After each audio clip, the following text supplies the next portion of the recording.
ሀያላኑ ሀገራት በሀብት ሽሚያ ውስጥ በገቡበት በዚህ ጊዜ ኢትዮጵያ የባህር በር የማግኘት ጥያቄን ማንሳቷ ለተቀረው ዓለም የሚያስገርም ሊሆን አይችልም ይላሉ የዓለም አቀፍ የውሃ ሕግ ተመራማሪው ዶክተር ከበደ ገርባ። የእነ አሜሪካ፣ ቻይናና ሩሲያ የጨረቃና ማርስ ጉዞና ምርምር ሁሉ ቀድሞ ያለውን ሀብት ለመቀራመት የሚደረግ መሆኑን ይጠቅሳሉ። ትላልቅ አገር ሆነውና አሜሪካ፣ ቻይና አንዴ ወደ ጨረቃ አንዴ ወደ ማርስ የሚሄዱት ሌላ ነገር አይደለም፣ ተጨማሪ ሪሶርስ ፍለጋ ነው። ቻይናውን በጣም ትልቅ አገር ነች። 9 ጊዜ ኢትዮጵያ ስፋት አላት። አሜሪካ ምናልባት 10 ጊዜ ኢትዮጵያን ያህል ነች። ራሽያ 17 ጊዜ ኢትዮጵያን ያህል ትሰፋለች፣ ግን ትንከራተታለች ከፕላኔት ተጨማሪ ያስፈልገናል ነው። ስለዚህ እኛ ወደ ሌላኛው ፕላኔት እንኳን ወተን ኮርስ በኋላ መውጣት አለብን። እኛም እዚህ ያለውን ግን መጀመሪያ ሴኪዩር ማድረግ አለብን። ውሃ ሀብት አካል መሆን ግዴታችን ነው። ታሪካችንም አካል ነው። ይህን ያህል ህዝብ ያለዚህ የተሟላ ኑሮ ሊኖረው አይችልም። ኢትዮጵያ የባህር በር ለማግኘት የምትሄድበት መንገድ ከሌላው አማራጭ በፊት የዲፕሎማሲ መንገድን መከተል እንዳለበት ባለሙያዎች ይመክራሉ።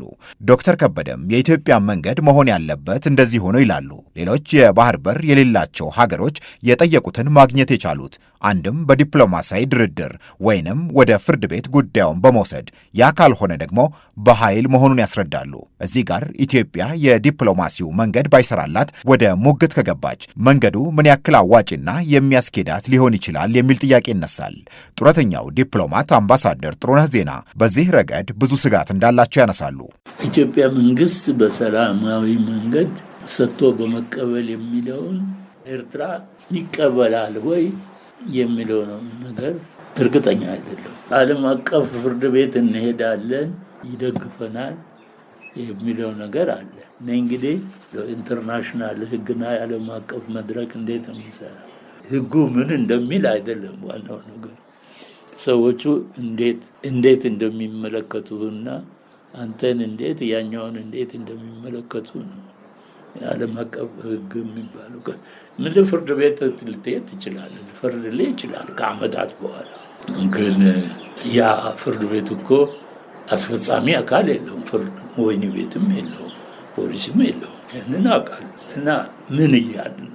አሁን ያለንበት ዓለም ፍትህ በነፃ የሚታደልበት አይደለም የሚሉት የዓለም አቀፍ የውሃ ሕግ ተመራማሪው ዶክተር ከበደ የዲፕሎማሲ አቅም፣ ኢኮኖሚና ወታደራዊ ጡንቻ በህጋዊ መንገድ ለማሸነፍ የግድ የሚያስፈልጉ መሆናቸውን ያነሳሉ። ለመሆኑ ጉዳዩ በፍርድ ቤት ይታይ ከተባለ ይህንን ማየት የሚችሉት ፍርድ ቤቶች የትኞቹ ናቸው? ፍርድ ቤት እንግዲህ ሁለት አይነት ነው። አንደኛው የአርቢትሬሽን ነው። ዩኤን ውስጥ ቋሚ አርቢትራል ኦርጋን አለ፣ አሁን አልጀርሱ ማለት ነው። ሁለተኛው ደግሞ አይሲጄ ኢንተርናሽናል ኮርት ኦፍ ጃስቲስ ይባላል። እነዚህ ሊዳኙ ይችላሉ። የተለያዩ የውሃ ክርክሮችን ከአሁን በፊት በታሪክ አይተዋል ማለት ነው። በዚህ አካላት ከወንዞች ጋር የተለያዩ የውሃ አለመግባባት አይሲጄ ይመለከታል ወይም ደግሞ በአርቢትሬሽን ይታያል ማለት ነው። እነዚህም የሀገራቱን ስምምነት ይፈልጋሉ። ኦፍኮርስ ማንም ሰው ተነስቶ እኔ ዛሬ አይሲጄ ፋይል ከፍታለሁ አይልም። አካሄዱ እንዴት ነው? ጉዳዩ በፍርድ ቤት ይታይልን ወይም በአርቢትሬሽን ይታይልን ብሎ ሁለቱ ሀገራት ይስማማሉ። ለምሳሌ ኤሪትሪያና ኢትዮጵያ የባድመ ድንበር የኤርትራ ድንበር ይታይልን ብሎ ተስማምተው ነው ወደ አርቢትሬሽን የሄዱት ማለት ነው። ወደ አልጀርስ አርቢትሬሽን የሄዱት ማለት ነው። በዚያ መሰረት ነው የሚሄደው።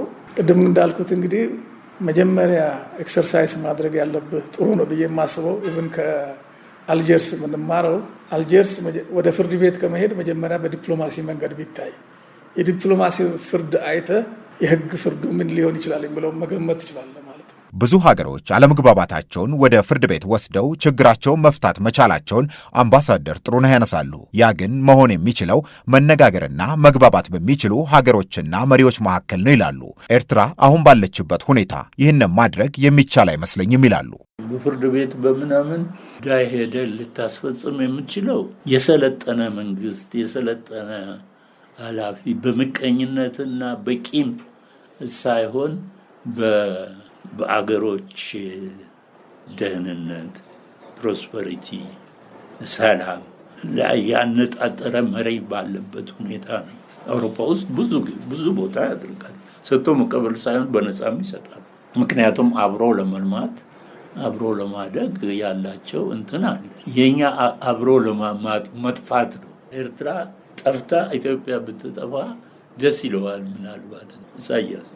እና እንዲህ አይነት መሪ ባለበት ሁኔታ ምንድነው ሊደረግ የሚችለው? ኢትዮጵያ ጥያቄዋን ለማሳካት ልትከተል የምትችለው የራሷ መንገድ ሊኖራት እንደሚችል የሚያነሱት ዶክተር ከበደ አካሄዱ ምንም ሆነ ምን ግን የአልጀርሱን አይነት ስህተት ደግመን የምንሰራበት መሆን የለበትም፣ በደንብ መዘጋጀትም ያስፈልጋል ብለዋል።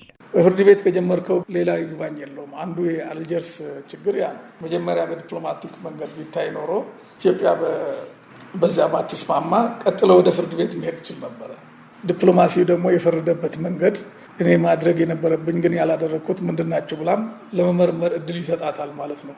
አሁን ያንን ሁሉ እድል ነው ያጣችው ኢትዮጵያ። ወይ በደንብ ሳትዘጋጅ ማስረጃዎቿን፣ መረጃዎቿን፣ የታሪክ ዶክመንቶቿን በአግባቡ የህግ ዶክመንቶችን በአግባቡ ሳታደራጅ ነው እዛ ሄዳ ሉዝ ያደረገችው ማለት ነው።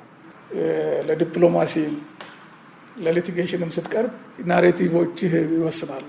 ያንን ዲስኮርስ በደንብ መቅረጽ ያስፈልጋል ማለት ነው። አሁን ኢትዮጵያ የባህር በር ያስፈልጋታል ስንል ከጎረቤቶቻችን መሬት እንንጠቅ፣ ባህር እንንጠቅ አይደለም።